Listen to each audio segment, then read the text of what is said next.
We're in. Welcome to episode 10 of the Third Pedal Podcast.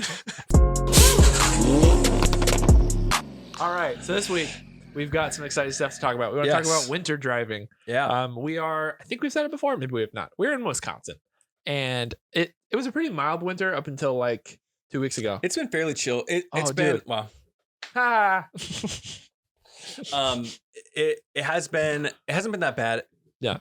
Snow wise, anyways, up by us. Yeah. Like we've gotten some snow, but it's been cleared super quickly. Like it's never been an issue of like, oh, there's so much snow on all the roads. Sure. Unless you get it like right after the snow and you go get out there. Seems like it's been pretty clear. It seems like we have as much as you for the first time ever. It usually feels like you have way more. Yep. But we had this last week, we had all our sales team fly in from like all over the country and they flew into a snowstorm the first day and it was like 4 or 5 inches of snow. And then the next day was just cold and snow everywhere. And then the next day it was negative 14. And so every year they're always like, hey, why don't we do this down south somewhere in January? And we're like, no, it's important to come to the facility. So this year they wouldn't come to the end of it. Headquarters, right? Yeah. Where it's all from. Yeah. Yeah. It's usually pretty mild, but you know, anywhere it snows regularly, like there's a lot of considerations for getting your car kind of prepped for that, or like what to do entering into a winter season, especially if you moved here from somewhere else and you haven't grown up with that. Yeah. It's not that much different. And it's a lot of like, I mean, Dad took us all driving, like snow driving. Like I think you got to drive in the red truck too, I think, and do like a winter driving thing just to like learn how to drift and learn how to feel that out. Yeah. I can't remember what car we all did. In the Menards parking lot. Yeah. Slaloming the poles. Yep. Which hindsight probably would have been safer to slalom nothing. Yeah. On the open spot, right? Yeah. Because if we make a mistake, it's a mistake. At that point, if you make a mistake, the insurance company's hearing about it. Right. Yeah. But before we get started in it, so I had this idea that I wanted to do on the podcast. A tentative name for it's the Full Send series, where we love fail video. Like we send fail videos to each other all the time, and they're usually like people are getting messed up in these videos pretty bad. And no, you're gonna make it not funny. Well, that's what we're watching here. So we send a lot of like car related videos. So I thought it'd be fun to do a series where I'm gonna show you videos you haven't seen yet. And I'm going to pause it in the beginning. This is not an original idea. We're just applying it to a car podcast. So don't get mad at me. But we're going to show a video. Original thought, Jake. We're going to pause it in the beginning. Good artist borrow, great artist steal. We're going to stop the video in the beginning, like the first few seconds. And then you got to guess, is this going to end in something really cool or is it going to end in a fail? And try to predict like what's going to go on in the video. Okay. I can do that. So I've seen enough of these. I feel like I got a good meter. For when this is going to go horribly wrong. Yeah. Usually you can tell right from the beginning, you're like, this is not going to end well for this guy. So, oh, you're prepared. Yeah, dude, we got these here. So let's see. I got a library. Let's pick one here. This one's great. So you got to just pause it. Yeah. When, so do I get audio or no? Yeah, you'll get audio. Okay, cool. All right, here we go. So video number 1. Are we gonna edit this in? Yeah, we'll cut this in somewhere on here so they'll be able to see it. All right. So guys, get out of this car. Wait, this is like that fail guy, isn't he? Doesn't he do? What do you think's gonna happen? This guy gets out of his minivan. That's all you're gonna get. Gets out of his minivan. He's at a stoplight. He gets out of his minivan, goes to the back. I've sent some pretty crazy ones of like road rage stuff happen at stoplights. What do you think's gonna happen? Well, if it's now, you gave me a different idea. If it's road rage, you can't see. This probably is not going to be able to be shown on YouTube. That's what he's going to his trunk. Like, oh gosh. But no, what do you think's gonna happen? Okay, here? I don't know why. I think for some reason he's gonna get a lawn chair out, just sit and block. I think I know who this guy is. Doesn't he like do pranks? You do know who it is. Okay, I think he's gonna get his lawn chair out and just sit and block traffic. Why are you covering his username? Because I want you to see it. I guess you know who it is now. It's Ross Creation. Oh, I don't know I didn't know that was his username, but okay, let's see what goes down. All right, so wait. What was I supposed to do? What were the two options actually I was supposed to do? No, I wasn't supposed to predict what happens. I'm supposed to predict fail or it's normally fail or something cool, but this is just funny. Okay. Yeah. I just thought this video was too funny. Not sure.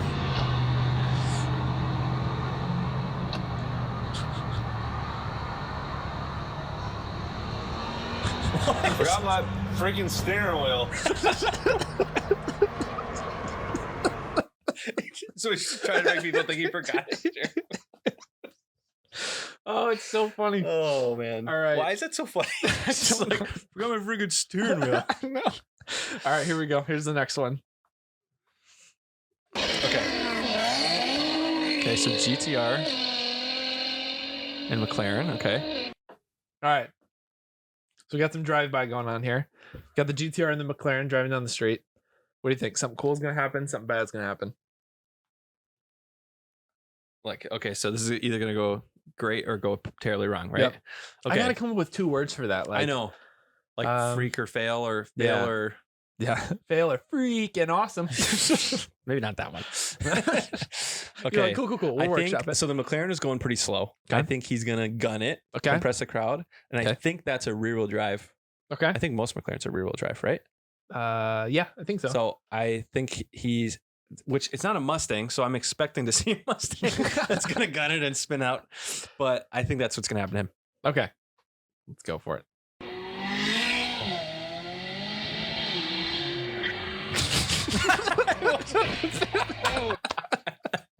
Okay, I don't know. Out of nowhere. It just goes. Man, I can't. That guy hits the curb. Can't imagine. Is there any after? Do we get it? No, a seat? that's just it. Just cuts right there. But dude, he hits his rims hard. Okay, so I did that once. Did you really? I don't know. It felt this hard. It definitely wasn't that hard because I would have messed up the car way more in my A4. Really? So remember in Sheboygan coming down that big hill by the water, and it would or by Lake come down, and then you could turn right, and there was that little park right there. Like you turn super sharp right, like it comes down. This is south side. Yeah. I know what you're talking about now. It comes down, it turns right, and there's a little park you can go on the sand. Yep. Or it keeps going and you go to like Blue Harbor. Yep. That area. Yeah, I know what you're talking about. So yeah, it comes was real like- steep down that. that was like drift central, right? Like that's what we always do. And I had, I could only afford 2 winter tires at the time that I had that. So I had winter tires in the front. Okay. And then bald all seasons. So drift time all the time. Yeah. Well, that's if anybody. I guess we'll talk about that a little bit more. But if anybody knows, that's like the worst setup to have. That's like, drift. Yeah. I mean, you're spinning constantly, so it's a lot of fun. So, and especially with the car with like 180 horsepower, or whatever, it was fun because then I could. That was a cool drift car. a lot. It was such a fun car. Yeah. So, anyways, I took it down that hill. Yeah. I was like, dun, dun, dun, dun, dun, took your drift going. So I drifted all the way down this hill, and then I e-brake it to hook it to the right to go into that park. You like, e-braked? Yeah, to go into that little park, and then so this is what I pictured: come down the hill, right? Yeah, and then I'd e-brake it and go like all the way around the corner, like e-brake, and then start punching. It's like you hear my turbo rat, so bad. And I go into that park and then do a little donut in there, and then come back out. Right? Sick. It would be sweet. Yep. So and it felt like it was slippery enough, but not too dicey that you felt like you could like get. I didn't know what I was doing. It's just in my head it worked, so it worked. Yeah. So, anyways, I ripped the e-brake and like that, sliding sideways. I'm like, no, just that's such a bad feeling. What probably saved it is I had the 16s on at that time, so I had a lot of like tire just hit the sidewall. Yeah. Oh, so good. I think because I didn't notice any scratches or anything like that, so I think I just some of those curbs are really tall, but this was like a regular whatever 4-inch curb. Yeah. So I think it was all sidewall and it saved it, and I didn't. Well, I did. Shortly after that, have to replace the control arms on that side of the car. Now that I think about it, so I probably messed there was that this up. weird knocking sound afterwards, but I don't know what that was. The tie rod end and the control arms on the left front, I had to change out. Okay. Yeah, so that's really funny. Anyways, it felt like that though. Yeah. All right. So let's do 3 more. All right. Okay. And then we'll keep cruising here. All right. So this one here is pretty crazy. I was way far off in the last one, so. Ooh. So ignore the title. Yeah. So this is the WRC car. Yep. Ripping it through. This is a Fiesta RS2 or whatever, right? Yep. That's insane. These things are wild. Those look so cool. That's what every guy driving a Fiesta feels like. It's not close. Just all the time. I'm sorry to tell you. It's not like that. And a WRX. Let's be real, everybody. So I'm gonna give you a hint for this one. The way it goes, like when you watch the whole video, you're kind of waiting for it to go another way the whole time. Like when you see the whole thing happening, you're kind of on the fence. I think it's going to go well. I think you're going to be like on the edge of your seat, but it's going to go well. Okay. And he's going to make it. I don't know what's next, if there's turns and stuff, but. All right, let's watch this thing because it's wild. Jeez, it's so fast. Oh. Wow. Yeah. I don't know how he doesn't lose it when he goes over the hump and like. That's insane. That's crazy. Holy cow. Wow. Okay, which one? 2 more that I want to show you. Wow. Okay, I know which one I want to end with. Oh Okay, so we got a bad and a good. Okay, let's do this one because why not throw another BMW in there? Okay. Oh, I think Have you seen this one? I think I have. Okay. Wait, pause it. You might not have. I'm gonna guess oil pan. You have seen this one. Okay, I have seen it. It's too satisfying not to watch though. Oh, that's so sad. It doesn't. Okay, go back to where it breaks again. I love this sound. I know, that's what I'm saying. We need to make that like what if you got a text and it was like, you're like, it would be a great text sound. Yeah. Right, ready? You're like, oh, let me reply to this real quick. Okay. Tinkering. Here's the last one here. So you're batting nuts. pretty good, right? I think you guessed. Well, I didn't get the minivan one. Didn't get the minivan I got the WRC one. Oh, I didn't get the BMW one. But you knew something was going to happen. You guessed I thought fail. it was the McLaren that was going to spin out. So you're good there. WRC car, I got it. Yep, you got that one. Okay. That one you've seen. So this is the last one. So you're batting great right now. I got to amp these up a little bit. This one's great. This is my favorite out of all of them so far. What is that? I don't know. I'm looks pretty like sure we're in Russia. Oh, okay. So I won't know. I didn't recognize it. Yeah, no, it's stickered out like crazy, but he comes in pretty aggressively on that drift. So snowy street. I want it to hit something. You're like, oh, I just described this in my Audi the other day. Yeah, I want this to be what happened to me, but what I thought it was. Okay. I want it to hit something. Okay. It hits something. It goes bad. Fail. That's the word I get. Okay. There we go. Fail.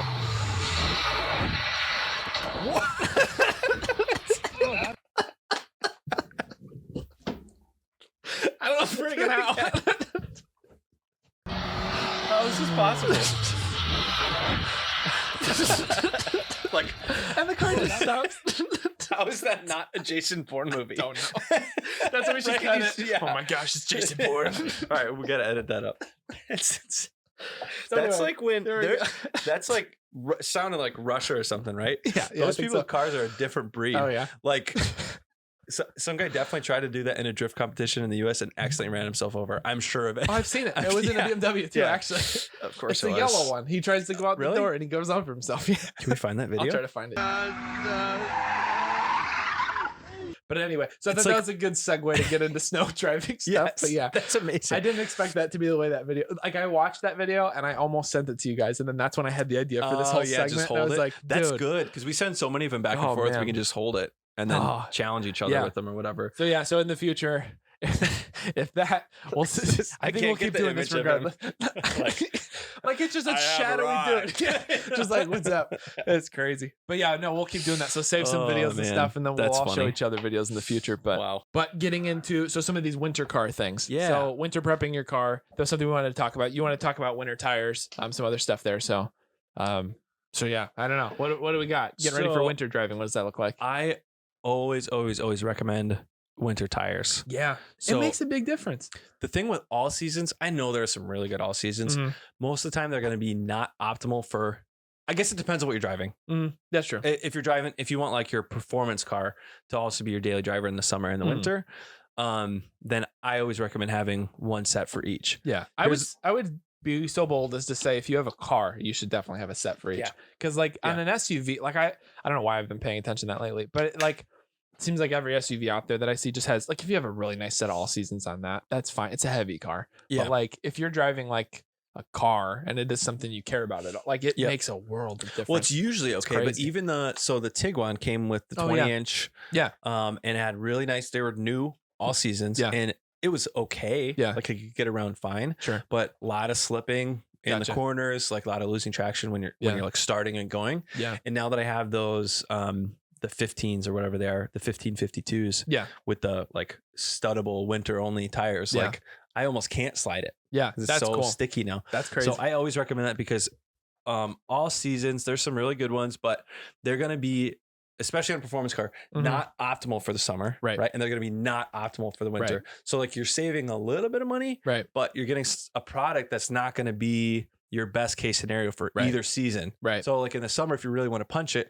the compound's just not going to be right for like sticky summer traction. Right. Because they're going for longevity. Like the whole point of an all season tire too is it's trying to get the most miles out of a tire and try to be the most versatile. So they're trying to think about like, it's dry. What does that performance look like? It's rainy. What does that performance look like? Yep. They're pretty good. They're like okay at the snow, but like it's not even about like it's about the tire compound itself too. Right. It's just not. It is. You're right. It's somewhere in between for everything. Yeah. So you're sacrificing something. Because there's those things like with a winter tire, for example, right? If you drive it in the summer, you actually can ruin it. Right. Like you can change mess up the compound. Yeah. And I don't know if it gets harder or softer. Like I don't know the. I think it hardens it out because it is like it's that. It's like an actual different tire compound. Because I've heard people say that before too. Like they'll look at a winter tire and then they'll compare it to like an all season, and they're like, "Oh, my tire, they look pretty similar. Like my all season still have a lot of meat on it. Looks similar, yeah." And it's like, well, it's not. Like I've heard it is about those tiny grooves, like the tiny little grooves in it are supposed to siphon stuff. I would love to see a video on that. That blows my mind. Yeah, but like it is more about like the silicate in it. Like it actually has like abrasive, like a sand almost like built into the tire tread, and it is significantly softer at cold weather. So when it's hot out in the summer, it's even that much softer. So it's going to burn your tire out way faster. But you just wear it out more. Yeah, it's just super. Like I definitely, because I drove the Porsche for a couple of winters. Like I've driven a lot of different cars in winter without winter tires, and I didn't have winter tires until we had our sport wagon. And that the first winter we drove on it was in all seasons, and it was pretty terrible. And then the second winter I got a size down of wheel with winter tires on it, and it was the world of difference. I was like, oh, this changes that. So now I can't drive in winter without them, because like once you do that, you're like, oh, it's just built for it. It gives you so much confidence too, driving to know that, like, obviously don't have too much. Like they're not. Ice is ice, right? Unless you have studded tires, which you're not supposed to drive on most roads. Yeah, pretty sure they're illegal everywhere here. So ice is always going to suck. Right. There's always going to be bad scenario. So it's just setting yourself up the best possible. Like if you've got snow tires, for the most part, you're going to at least have some base level amount of grip. Even on ice, it'll have a little bit better grip than an all season summer would. But you still have to drive like it's winter. Like that, dude, how many people do you see every single year, the first snow, and there's so many people off in the ditch because they're trying to pass people going 75 in their Camry. Right. And they catch that snow drift in the middle of the road. Yep. And like the tires are pull your tire. Yeah. So you catch the snow and now you're on top of the snow. Right. Instead of having a nice winter tire with like deep tread where it cuts through the snow. Right. And now you're floating and you're off. It's crazy. Yeah. But yeah, it makes a huge difference. Another little tip with that, like you just mentioned with your sport wagon, you downsized to get the winters. Yep. So I always recommend shopping around different sizes for the wheels. Oh, dude, all the time. Because Audi came with 19s from the factory, and the Volkswagen came with 20s. Yep. If you look at like 19s or 20s for that size tire for a winter tire, stupid expensive. Yep. It's nuts. So I was able to downsize to, I think they're 16 or 17 for the Volkswagen for the winters. Okay. And then I was able to get nice 1552, like cool off-road looking. Yeah. They're sweet looking wheels. Are we going to have to debate rims, what they're called? It's able to get. Yeah, it is the rim, because it is just the rim that you're talking about. Just the rim. I was able to get those rims. Yep.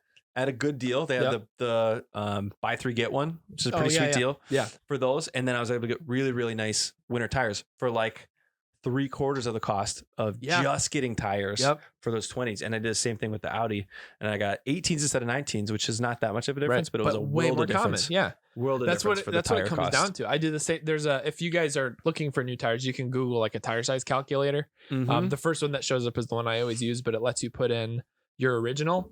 So you like put in your tire size and hit go, and it'll actually give you an entire chart of all of the similar. That'll give you the similar, because the only thing that really matters is outer tire dimension. That's the thing you're trying to balance. And so the three numbers, maybe that's a good thing to go over here. The three numbers in an actual tire spec. So like my WRX has 235, what is it? 235 45 17s on it, I believe. This is the website you go to, right? Let's see. No, I just do tire size calculator. Oh, okay. This is what I've always used, but yeah, no, let me show you this. This thing is great. Yeah, this first one here. I'll talk about both of them, because I think these are both. Well, I don't know what that one is, but this one's a good calculator. So this guy here. So let's go. I know for sure this was the size that I was shopping for the last time I did this whole thing. 225 40/18s. That was what my Volkswagen had. So this website will break down for you the size that you're looking for, and then the equal total wheel diameter tires in a whole bunch of other sizes. Awesome. So you can compare based on, like in the winter, typically you want a thinner tire because you want to be able to cut through snow. You don't want to float on top of it. No, this is all tire size, right? Correct. This isn't. Okay, so that's great. So tire size, I have always used willtheyfit.com. Okay. So this is for if you're shopping for setups. Gotcha. Like different wheel setups. If you want to change your offset, you want to change the size of your wheel, all of that stuff. You can plug that all in here with the tire size. So actually, the problem I've always had with this is I've been guesstimating on the tire. Interesting. To use be both like, now, because it shows them side to side. Yep. Like what the original one was and what the new one will look like. And then you can mess around with it until you can find a configuration that gets you what you want. That doesn't, go in too far and interfere with your control arms. Doesn't go out too far. You can find a nice mix. So if you use that to figure out, all right, now I'm going to go from 17s to 19s. And I'm going to get aftermarket wheels, for example. What does my tire have to be? And it can tell you. And then you can plug it into here and really just see what offset you want. Exactly. You can go, here's my stock offset, which is easy to find. And then here's these, I found these wheels on eBay or on wherever. Right. They're this offset, plug it in and see exactly how far they're going to stick out. Right. Because there's a lot to think about. Because like let's cover the whole thing, right? Like if you're buying like the rim, if you're buying that piece for your car, there's the outside dimension of it, obviously. There's the width of it. You have to consider offset because that's going to be, is it going to rub on stuff if it goes too far in or out in there? So that has to do with where the hub is located in that width dimension. So if you have a 7-inch wheel itself, where is the hub in there? So how far does it stick in or out? So like obviously when you're considering fitment, you want that to be nice. You want a good look for your car. You don't want it to be like super sucked in. But you have to worry about like hitting struts and things on the inside too. But then you have to consider, even I was looking at it for the WRX because you can't go below a 16-inch wheel because then you'll start hitting brakes and stuff on the inside. So you have to monitor that. So I'm sure this site factors that in too of like what's available. It kind of looks like it does with the whole assembly there. But it talks about that's all important stuff there. But then when looking for tires, so like the tire numbers explained, the first number is going to be the width of the tire in millimeters. Don't know why it's that way. The second number is the sidewall height. And I think it was explained to me once that is the sidewall number is a percentage of the width of the tire is how tall the sidewall is, right? And then the last number is the in inches, the rim that you're shopping for. The diameter of the opening, basically, of the tire. Exactly. So those are kind of the three numbers you're balancing. So if you're shopping for winter tires, typically you're going to say, all right, what could I find that would be a thinner profile than what I have now? That's still going to fit on my rim. That's maybe going to be the more bargain price of something like that. So So if you have like Audi, I know Porsche was weird for tires. I'm sure Subaru might be a little more normal, but depending on what size your rim is. This calculator too, the willtheyfit.com also shows the speed differential. So your speedometer error shows on there too. So so you want to know that too. Obviously, if you get a larger total wheel on your car, your speedometer is going to err to the lower side, right? Because the wheel's going to be spinning faster than it thinks it is, and vice versa. So because that's where I'm at now. Like right now, the Subaru has two 35/45 17s on it, so they're a little bit big. It's supposed to have two 15/45s, I think. Okay, but like that's where when you're shopping for tires, those are my options. Like if I have a 17-inch wheel on that Subaru right now, I could do a 205/50, I could do a 215/50. A 225/45, 235/45, and even a 245/40. Like there's a lot of different options on a 17-inch wheel. So now I just threw out 4 or 5 different tire sizes. So now exactly what you're saying, like then go shop for them, because if there's a ton of cars that come with like 215/50 is not that common, but a 225/45 is on everything that's out there. So you're gonna find a better price on that. You're not really sacrificing anything you're gonna notice. You're just trying to find the best price. When I had my 99 A4, so that was 16-inch that it came with. And like most new cars around the time that I was shopping for wheels came with just 16-inch Steelies with these standard, I forget what the brand was. What's the one that starts with H for tires? Well, whatever. Hancock? I'm not saying it right, but no, that's fine. I was like, I know it's the right name. By what it looks like, but that wasn't correct. But most of them came with those as standard all seasons. And I had there were so many, it seemed like people that were just selling those either as a full set or as just the tires for super cheap, because they went and got different ones that look a little bit nicer, non-steelies and stuff. And that was exact fit for the Audi at that time. So that was super, super nice. So that's a good thing to look forward to. What's that, like you said, those tire sizes, sometimes there's either sales or there's one that's super common or whatever. And you can find super cheap ones. And that's always easy too. Like with the even when you're shopping for rims and stuff, like figure out the bolt pattern of your vehicle, what your offset is. Because like apparently the WRX has the same bolt pattern as all of the Scion stuff. So like the FRS and even the little, I don't know what their sedan is called, but then it shares with the SRT4 Neon and like a bunch of really weird cars. That have 5x100 and Jettas, like Mark IV Jettas and stuff. So you can find it's not necessarily as easy as like, all right, I'm going to go look just for Subaru wheels, because within brands, they change sometimes too. But yeah, definitely comparing and shopping around. Like that's gonna be your best bet. Subaru, so my silver one, I had Chrysler 300 wheels on it. That's crazy. Like I don't know what it was. Been early. I don't know if it was quite 90s. Yeah. I don't know if it was that old, but early 2000s. Chrysler 300 wheels. I think that was 16s or 17s. Yeah, the 5x100. I think that's what it still was. Because then they switched right after my generation to 114.3. So then everything else is that. Yeah. So then I can't. Which is a pretty standard import, like Japanese car bolt pattern. So the other thing to remember that I never had run into, just out of luck, I guess, is the center bore. Oh yeah. Making sure that's correct. I know important. Tyler ran into that. I don't know if he talked about that on one of the episodes, but needing hub-centric rings. Right. That can't be just a European car thing, right? Is that most cars? I don't know. I've only ever heard it with European car stuff. Oh. I think it does. I mean, it applies to everything you want, because otherwise you're just relying on the bolts. Would it make a difference between studs and bolts? Would that make the difference or no? Because there's still going to be a little bit of wiggle. Yeah, I don't know. This would be an interesting thing to look into. We might not be smart enough for this conversation. Yeah. But something else to keep in mind, if you have a European car, I had to do it for the Audi when I got the aftermarket rims. Yeah. They were a different center bore than the Audi was. So I just got hub-centric rings. They're super cheap, billet aluminum. Well, I don't know about super cheap, but they're reasonable, I would say. And it's just not had like to buying tap another those set on. of wheels. It's just an accessory for it. It's no worse than buying lug bolts or anything like that. Totally. But, I bet you're right on that, because I was trying to think now. I don't think I've ever seen it on a car that didn't have studs in the hub. Yep. I'm not sure though. But yeah, so that's a easy way that you can save a little bit of money, especially, going to just straight out purchase winter tires, especially if you're going to look at shop at a local store. If you go buy a set of Blizzaks, you're easily going to be spending close to $1,000 to put those on your car. So to be able to check on eBay, check online, and look, compare tire sizes, figure out what's going to be the most popular, figure out what you can get the best deal on. They are going to make a world of difference. So it's definitely worth grabbing, a cheap set of Steelies, throwing some winter tires on it, and experiencing that for the winter is going to keep you a lot safer. I thought this would be a quick answer. It's not. I could just find. Yeah. The first thing that came up is ECS, but that's of course for European cars.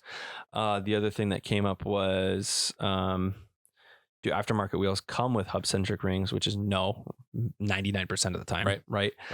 But interesting fact, almost all aftermarket wheels are made non-hub-centric, right? So they're made larger to fit over multiple different cars, because so many cars share 5x114, so many cars share 5x112. They make them especially oversized. Make them Thank you. Yes. You could see me searching for the word. They make them oversized so that they can fit multiple cars. But interesting. Anyways, is that all on winter tires? I think that's it. Yeah. We kind of went on a tangent. We did go on a pretty big tangent there. It's okay. Yeah, we've probably got enough time for one more quick story here. So the only other thing I would say with winter is, and this is a little more in depth than just tires, but is your car's drive system. So all-wheel drive, is it front-wheel drive, is it rear-wheel drive? Yep. So changes the dynamic completely between the cars. So there's tons of nuances with all of that. And I think obviously I'm biased all-wheel drive all the 100%. Way, all the time. Well, because they each have the different characteristics, right? Our front-wheel drive car, if you turn and start sliding, you're supposed to keep driving the direction you want to go. So you're supposed to, if you turn and it goes straight, you're just supposed to keep, let off the gas, don't just punch it. Mm-hmm. But you're kind of just supposed to keep pointing, is what I've heard anyway, and drive, trust the traction control system, trust everything else. If you're in a rear wheel drive car and you turn and it starts sliding, you have to counter steer, because there's a lot of stuff going on there. And then an all wheel drive car is kind of a mix of that, where it'll want to push a little bit, but then it can slide. But I'm with you. So it depends. All wheel drive is totally the way to go. So it depends on which all wheel drive system you have. True. So are you talking about a specific brand that we don't have great experience with? Specific brand that doesn't do too well. Weird. I have a winter story about that brand too. So I've biased, but I've always preferred the Audi all-wheel drive system, 100%, and the Subaru all-wheel drive system. It seems like those are the two. They both have that transaxle setup, so it's it's simple. It's just you got the transmission, you got the axles coming out, and then one coming back. You don't have the weird X-Drive center transfer case, right? Where it's a transmission, and then you got the transfer case, and then they have plastic gears in there for some reason that wear out. So I know I've talked about that in the podcast prior, so I won't go into it all again. But that same car, once we did get it fixed, they blows a little gear out, and all of a sudden you have a two-wheel drive. It was like one-wheel drive. It seemed like, because it's all open, so and then it's an open diff in the back too, so it was just like back left was just spinning. Gosh. And then once we got it fixed, still, and it, this was a 2007, so it might just be old BMW stuff. Yours was a little bit older. Mine was old BMW stuff. We haven't. Okay, disclaimer: we haven't driven a newer BMW. We're not over here like E90s are the worst. If anybody has a M3, M5 that they want to let us have for a weekend. Yeah. I mean, even Tyler had I would say he had a pretty good experience with his last one. Was that X-Drive though? We didn't talk about drive? We didn't talk about the fact that so Tyler doesn't have a BMW anymore. We should probably let him tell that. Yeah, we'll let him tell more of it. Spoiler alert. Just bleep that whole section. It's going to sound like you're swearing the whole time. Tyler has news about his BMW. He's had pretty good experience with his. That was a rear-wheel drive though. True. Oh, that's true. Yeah, so it's a little different. I've never heard a good X-Drive one. If anybody has good X-Drive stories. So you go with the X-Drive and I'm trying to get out of a parking spot in that X3. Yeah. And it's like, all-wheel drive system, you'd think, okay, all the wheels are going to spin until the car's loose. Right. That's what you'd expect. Right. And it's what the sticker I was says. outside of the car in reverse while I was trying to go out. Yeah. And it was like front wheels, back wheels, like never at the same time. So it's like you either get front wheel drive, which isn't going to work, or back wheel drive, rear wheel drive, which isn't going to work good for getting unstuck either. Right. So you had something similar with yours, right? Yeah. Mine was just a weird. So, shortly, I only had that. When did I have this? Was an E46 3 Series, right? Yeah. It was an early one too. Yep. But it was stick shift, but still the X-Drive, the 2.5 liter, and I think I was chasing an engine light because I couldn't get the thing right. Because I replaced that. It had like a wobbly thing, right? Like if you got on it, you'd feel the drive shaft wobble. So I replaced a bunch of stuff there. And then after I did all that, I threw an engine code for one of the oxygen sensors. And I ended up solving it by just switching the plugs. So it's the same sensors. I just switched the plugs and it like freaked the computer out. And then the light went off and I passed. But in the process this was waiting to get emissions tested. Yeah, but I only owned the car for a month, so I don't remember. I don't know why. Must have just came due or something. Just did it and then was like, I'm done, and then sold it. But I went for a drive because you do something on your car and then you have to go. You reset the codes and then you have to go drive it enough to get the readiness monitors to reset. And it had like just snowed or iced or something. And I was like, it'll be fine. I'm sure. Whatever. I'm not going to drive crazy or anything. So I was just trying to drive around the block to let the monitors reset so I could go test the thing. And it was like a perfect road, like a perfect curved road that you could just do like a little bit to the left and then right and then ride it out. Yeah. And so I turned off what I thought was all the traction control. I guess I left one of the systems on because I think one you had to like hold two of them until it flashed or something. Yeah. So I got around the first corner and halfway through it cut all my power. Like it just shut off and it started flashing at me. And I was like, wait, what? And then it straightened out. So like it did that and it kind of straightened out. And then it was like, oh, you're still hitting the gas pedal. I brought it back. So it was like, if you've ever hit your brakes, like while you're drifting and you push the clutch in or whatever, you instantly stop drifting and it pulls it back. So it did that and then punched it. So then I just went off completely to the side. And then I went right in the ditch. That was when you pulled me out with the Jeep. Yeah. Yeah, I was so mad that Dick. It's like, I hate this car. So that Jeep I actually got because of something similar. Remember? So Is that what prompted the Jeep? That's why I bought the Jeep. I didn't know that. Good dog shit on. Walking around. Yeah, okay. So tell us about that. That was the funniest. So I had a VR6 Volkswagen Jetta 5-speed. Yeah, Mark IV. So cool. So much fun. Yeah. That was such a good car.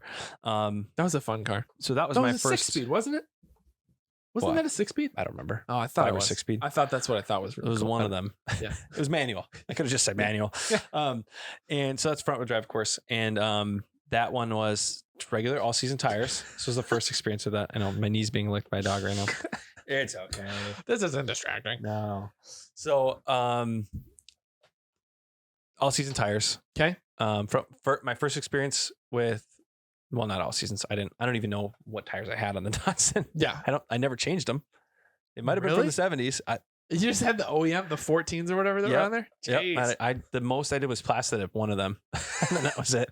That's such so a cool anyways, car. I had all seasons on that thing. Yeah. And I was pulling into our neighborhood back in Sheboygan. Okay. And so this was my first experience with front wheel drive and traction control. Because I never had that before either. So had turned in to the neighborhood, just hitting the gas, and then it's front wheel drive. Yeah. So it's not turning. Right. It's just going to push. It's going understeer. So it's just pushing through. Yeah. So I'm used to power through, right? That's what the Datsun was. You just push a little bit, get the tail out, and then kind of push it forward the way you're going. You force it to go that way, and then you can correct. I try to do that a little bit, which is not a good idea with a front wheel drive car. The first was because it's going to push more, but then it had traction control too. Sure. So it like pushed a little bit and then cut power. Okay. And so I'm just this way. Moving so you're straight, just sailing, and that was downhill too, right? It was downhill, and then it was I don't know what that road is, a 35 going to a 55 or something like that. So I was not going as slow as I probably should have. Sure. But like normal it's also speed. coming downhill, and then in that neighborhood it's like kind of getting towards countries. They have, it was real deep ditches. So it was like ramped curbs for some reason, because they're like, we don't want to mess up our curbs. Right. Some kid smashes his Volkswagen like the BMW video, right? Just smashes right into it. So it's like a ramped curb and then a big ditch. Yeah. So like a huge ditch. Like it dropped down like probably not immediately, but like 10 feet at a slope, and then went down pretty far. And I jumped all of it. I went right over that thing and landed on the ditch, and I jumped over and then landed on the front. Who knows how dramatic it actually was? How did your airbags not go off? I don't know. They probably had an error. Realistically, they probably wouldn't have gone off no matter what. But I just landed right on the other side. Bam! That's what it felt like. Yeah, it felt like whatever Dukes had. They're like, some good old boys, and I was bam, bam, right back down. So instantly, Christmas tree. It was around Christmas time, so it was appropriate. Christmas tree. How did I get out of that ditch? I don't know. I drove out of that ditch. You did. I remember seeing your tire tracks, and there's literally a gap in like his tire tracks hit the curb, and then there's nothing, and then there's like so much snow out of place, and then your tracks came out. You must have had enough momentum still. Yeah. Well, I think part of it was the ditch also went downhill. So I think I went downhill a little bit and then kind of ramped it up. Yeah. And then, so I don't know how you got it out of the curb. Out of coolant completely by the time I got home. Luckily, it was right up the road. Yeah. And car was never the same. I just remember, was it the next day or like a few days later? Because you guys started replacing fittings, right? What do you think you did? Do you think you cracked your radiator? The radiator was cracked. Yeah. It should have been really simple. Yeah. It would have been cracked radiator. Yeah. Just replace the radiator. That would have been a simple thing to go. But, and I don't know, this probably isn't related, right? The misfires are probably not related to that incident. I mean, it shook the car a lot, so it could have shaken some stuff loose. But I remember we were driving then, and it was, I think it was running on 4 cylinders. It was bad. It was on the way to school, right? Yeah, I was like, we're heading to college. It was rough. And I was like, dude, what's going on with your car? It's fine. It's fine. It's okay. It's like flashing lights and stuff. You're like, I gotta reset that. That was the first flashing engine light I think I had. And I was just like, you're like, it is what it is. That's what it is. Couldn't afford to fix it. Did you like lose a bunch of money selling that car, or was it not the insurance took it? Oh, really? Yeah. Oh, I had to have full coverage because it had a loan on it. Oh, I didn't know insurance took it. Yep. So the insurance bought it back. I must be thinking of when you bought it. I think I made money on it, actually. Probably. Dude, I made a lot of money. I made like double what I put into the Volkswagen when I got T-boned in it. So great investment cars. If you want to, if you're planning to get in an accident, that's fraudy. Yeah, that's not.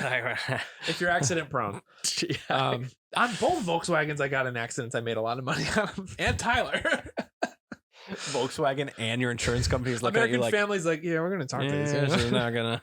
That's funny, dude. The agent who's watching is like, thank you for telling me which company it was.